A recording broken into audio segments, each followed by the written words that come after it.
All right, Coach Hole here with a victory at Immovable Object. So I was having trouble with Immovable Object, and the videos I saw on YouTube, I believed are wrong.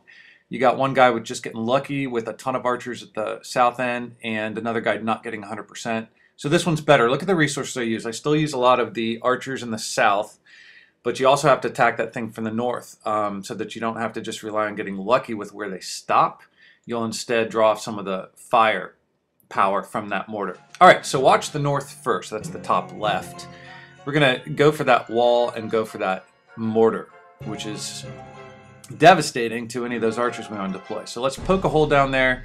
Those giants can take a lot of damage. So let's poke through there. Now, I'll send in a barbarian or two, spring a couple traps that we know are there, and now comes 20 archers.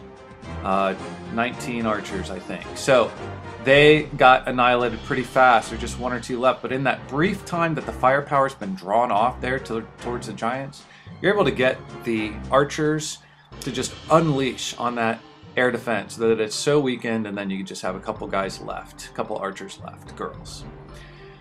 Okay, so now here we go. The boring part of the video where we have one balloon dropping. And this is just the time to kind of point out that this game is about being patient and smart and strategic.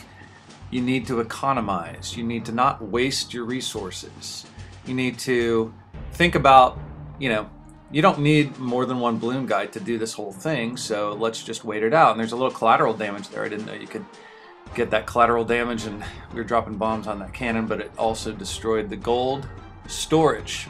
So this is good. All right, so we're still patient here. We're just waiting for the balloon guy to finish his job. It won't be much longer on that really powerful cannon before we will send in Goblin, right?